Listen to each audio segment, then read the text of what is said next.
What's going on, guys? I am Pryoxis and I am back with another EA Sports UFC 4 tips, tricks, and tutorials video. And this one right here is going to be very big for my strikers out there and understanding why it is so important to sit on your punches. Okay, so let's get started. First off, we're going to start off. I'm going to show you guys, if you ever have a move you don't know how to throw, all right, you want to go down to game help, go down to view moves, and you see here, you can see all of the moves that your fighter has, and you can learn how to exactly to do them.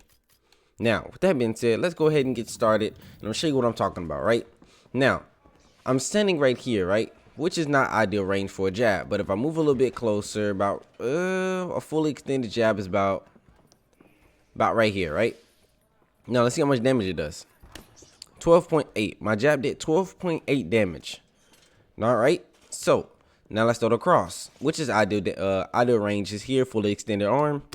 Boom, 25.6. I did max. 25.6. I did max damage, right? Now let's take these same strikes and let's throw them essentially way too close in the pocket where I'm not getting a full extended arm. Boom, look at that, 6.3, which is less than half damage. I did 49%, and then this one did 16.3, which is only 63%, and that only does about 4 more damage than a regular jab. So with that being said, in the pocket, guys, you do not want to throw jabs or crosses, or if your opponent is consistently pressuring you and you're not at of range where you know fully extended arm will land on them clean, versus them basically being in the pocket and it'll be like basically little touches that don't do much damage, then you don't need to throw the jab or the cross. Right now, let's move on to the next strike, which is our hooks. And ideal range for the hooks is going to be about right here. And you see here, boom, 25.6. I did max damage with the lead hook. Boom, I did max damage with the rear hook, which it was 32.1. Now, let's get out of range and then punch into range with the lead and the rear hook. And let's see if we take a damage drop off, or do we do the same amount of damage. Oh, too far. Boom, look at that. I did 79% damage with that lead hook. Try it again, 79%. So it's a consistent 79% damage that I'm doing, and there goes at 80. So essentially, you're losing 20% of your damage moving forward with a hook, right? Now let's try about the rear hook. Right there, again, you lost. Basically, you're gonna lose up to 20% or 21% of your damage, which with George Masvidal, this does change with fighters you're using, but I'm losing 20% of my damage with Masvidal moving forward with my strikes, or with the rear hooks. Now, I know I didn't do the jab or the cross. That's because that damage doesn't change. As long as you're fully extended arm, it'll always do the same amount of damage. You see here. Now, let's move on to the next strike, and it'll be the uppercut. And uppercuts is just like the hooks. This is ideal range right in the pocket. The lead uppercut will do 30.4, and the rear uppercut will do 36.5 out of 36.7. So you did 99% of that damage, right? Now let's throw the uppercut out of range and let's see how much damage it drops off, or does it do the same amount? And you see there's a 19% drop off. Boom, a 21% drop off with that one. 21. So it's ideal that you're going to drop off 20% with any strike, like an uppercut or a hook moving forward. Rear uppercut, same thing. Right now, with that being said, let's move on to the next strike, and that will be just an elbow. Let's just do an elbow. Obviously, elbow range is way here, and I don't even think you'll be able to land an elbow from that far. Okay, there you go. See, same thing. So essentially, guys, what the pattern that we're getting here is you're taking a drop off of about 20% with your strikes moving forward, if you're not in range with the hooks and the uppercuts and the elbows as well. Okay, so let's move on to the kicks. Now the kicks to the head is where we're going to start. Now this is ideal range for the head kick, about nah, that's too close, about here. Boom. Okay, it only did 89%, so it's not really ideal range. There we go, that was ideal range. It did 47.9 damage with the lead. And then if we move a little bit closer, which is not necessarily ideal range, which that's ideal range there. That's ideal range to get too close. They see that there? You see the drop off? I did 49 damage, 49% of the damage See that there? 54%, because I'm not in ideal range to land that head kick. Now let's do the rear head kick. About right here. Boom. 97% damage. Now let's move a little bit closer. Boom. Took a drop off 47. So essentially, when you throw a head kick in the pocket, you take a damage drop off of 53%. And you see here with the rear head kick, I only did 29.9. Now that's not any damage basically compared to the risk that you take when you throw that head kick. Now let's move on to the body kicks. This is ideal range. I did 95%, which is 20.3, right? And then let's go with the rear kick. Boom, 100%, 25.5. Now let's move a little bit closer, which is basically too close into range, and we only did 55% with the lead. And with the rear, we did 46. I'll try it again because I have stamina missing. Okay, 53%. Again, 53 is that number that we seem to be getting. So you're losing 57% damage on your kick going to the body. And look, it only did 13.7. So that's essentially, look how much your cross to the body does. That one did 9.1 out of a max of 12.5. So landing a kick in that range was basically you landing a cross to the body. Now let's move on to the body shots with the punches, right? So the jab to the body, ideal range, fully extended arm, about here, did 6 damage. Now the jab to the body obviously isn't going to do much damage. The jab to the body is what you want to use to set up other punches, right? So now let's get a little bit too close and throw that same jab. 3.9. So you put yourself at great risk throwing a jab in the pocket to the body for only 3.9 damage. Don't take that risk, guys. Do not take that risk. It's not worth it. Even if you have them rocked or something, you take a giant risk going to the body with a jab. You want to go to the body, with a big strike, or you can use your jabs, set up a jab feint into the cross up top or something like that. Now, or actually, I would recommend doing an uppercut if you're in the pocket.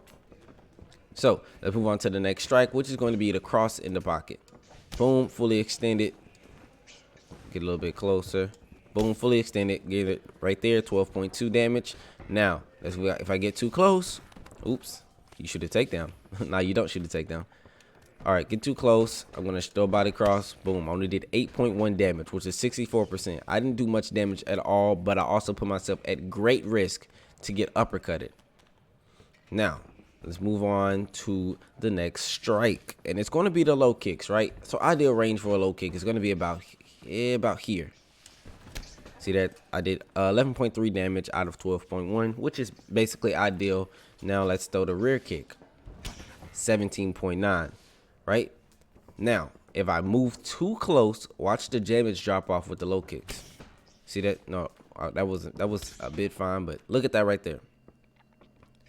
This is essentially way too close. I only do 53%, 54%, 55. So basically, you're not doing much damage at all with the lead kick. And if I throw the rear, 45%, which was 8.6 damage, 8.8 damage for 46%, 9 damage for 47%. So with the low kicks, guys, you're not going to do any damage if you're sitting on these strikes. Now, let's go back a little bit and show these same strikes moving forward. And let's see if we take a damage drop off with all these strikes going forward. We're going to start off with the jab. We didn't take much of a damage drop off. It's just like standing. It's just like standing up, right? No damage drop off essentially, unless you're way too close in the pocket throwing these strikes. Well, the straight strikes. Now let's go with the body hooks. Moving forward, boom. We took a 25% drop off. Look at that, 25% drop off with these body shots. With the lead hook. Now let's try the rear hook. Boom, took a 20% drop off. So look at that one. Took a 35% drop off there, 20% there. Now, if you think about it, let's think about the situation. I put myself at great risk throwing that strike like a hook to the body while moving forward, right? Only to do 79% of the initial damage versus if he throws an uppercut while I do this, I'm moving forward, I'm vulnerable. I'm going to the body, vulnerable. I'm going to take a lot of damage to my head. Now, with that being said, guys, what you want to do is sit on your punches. It's so important. Let's say, I'm just going to give you guys a couple scenarios and then I'm going to cap off the video. So let's say we have a situation where you have someone that's throwing hooks. Obviously, it's not ideal for most opponents to start off throwing hooks, but we're just going to say that situation, right? So we're going to take Kobe Covington and we're going to have him throw 3 hooks. Now, I want you guys to pay close attention. And if you think about it, what strikes beat hooks? If someone is throwing a round strike against you, it's going to take more time for them to land a round strike than it is for you to land a straight strike, especially if you're sitting on your punches and you time them. So, right, we're going to have Kobe Covington move forward with hooks. I'm just going to throw a jab first and show you how much extra damage it does because he's technically vulnerable because he's throwing hooks. Oh, I didn't land it. Oh, messed it up again. Let's one more time. Okay, well, I see I landed it there. And I did take a lot of hit. Well, actually, look that hook he landed only did 10 damage. Look at that, only 43%. Look at the right side of the screen. But I want to land a clean jab. It's gonna be hard to time. There we go. You see that there? My jab, not major, didn't stop his combination. But again, if you look at the screen on the left, you see the vulnerability damage, 145%, and I did 17.9 damage. That was just with a jab. Now let's say I throw a jab cross. Boom. Now, the jab landed, and we know it did about 17 damage. And then the cross, look how much damage the cross did against this guy that was coming forward with hooks. Now, if you look at the other side of the screen on the right, he landed a hook on me, but it only did 16.8 damage. My cross, my simple cross, me sitting down on it, did 41.9 damage. Damage percent, 163%. Now, why did he do so much damage? Because he was vulnerable and he was throwing hooks. Now, let's take Kobe Covington and let's come forward with jabs and crosses. And let's see, is there any type of vulnerability on this? Jab, cross, and I'm going to tell you right now there's not, but I just want to show you. See, there's not much of a vulnerability. There's a bit, but it's not consistent. It's not consistent. See there? That's why I say it's not consistent. It did land there. See, but it's not a consistent. See? Now, why is it giving me it sometimes? Well, because the timing that your cross lands versus his cross. See that there? My cross is landing before his cross, which leaves him vulnerable. That's why. But I'm sitting on my punches. See, I'm sitting on my punches versus him coming forward. If you can time somebody coming forward and you can just land a simple 1-2, you can do insane damage to them. See that there? My cross is doing 35 damage. If you don't know how much damage that is, that cross did 35. A rear uppercut does 35. So just think about it. It's a lot of damage someone can take, right? Now, another scenario, if you land, this is a good one. If you can land on somebody coming forward with punches with a low kick, the amount of damage that you do is actually, look at that. Well, only did 2.5 damage. Only did 2.5 damage again. There we go. That was good. That was better. Okay, so he came forward with jabs and crosses. Now, jabs and crosses is going to be the hardest one to time because these strikes come out the fastest, right? So that will also leave him less vulnerable if he was to throw something else. And I'll show you guys next. So you see he threw just jab, cross, and I landed a low kick in ideal range. And I actually did 160% more, or 60% more damage. But I did 160%, and I did 30.4 damage out of the 19 damage that I would usually do, right? Now, let's do the same thing and have him throw something like hooks moving forward. Now, here we go. Comes forward with the hooks. Look at that. Now, instead of doing that 30 damage, I did 45 damage to his legs because he's throwing hooks, and hooks will leave you more vulnerable. Now, let's go take it a step further and have him throw a overhand and watch the damage. If you can time someone throwing an overhand moving forward in the ideal range of the low kick, you will do insane damage. All right, there we go there. Look at that. Did you just look at the screen? I did 108 damage with a low kick. The damage percent, I did 571%. Why? Because he was so vulnerable with that low kick. You see that there? So vulnerable. So I did so much damage. If you guys don't know how much 108 damage is, that's essentially a free rock. If I was to turn on health, that's a rock, right? Now, let's try it with the lead leg. Let's see if there's a vulnerability. See, 50 damage with a lead low kick. Look at that. Insane. But you have to land it in the ideal range. But even here, look at this. Range damage. It was only at 85% of the range, but I still did 52%, which is 433% more. Look at that. Well, actually, technically it's 133% more because it's always going to do the 100%, right? Which is quite insane, but, you know, you got to time it right. It's all about timing, right? Timing beats speed, guys. Timing beats speed. So if you can time your opponent on this game, I know it is hard due to input lag and connection delay, but if you can time your opponent coming forward, or you can, you know, just throw your strikes in standing still, man. It's so essential. I'll play a ranked game and show you guys exactly what I'm talking about, but I will not do that for this video. I just wanted to teach you guys how important it is to sit on your punches, you know, or timing somebody coming forward. If you can time them coming forward, you can do a lot of damage with just a simple 1-2. And just a quick tip for anybody that made it past this video. The cross has the most stopping power out of any strike in the game. Well, I mean, obviously head kicks and front kicks do, but the cross is going to be the easiest to land. If they come forward with hooks or anything, again, it's going to stop them in their tracks if it lands. Oh, I'll try one more time.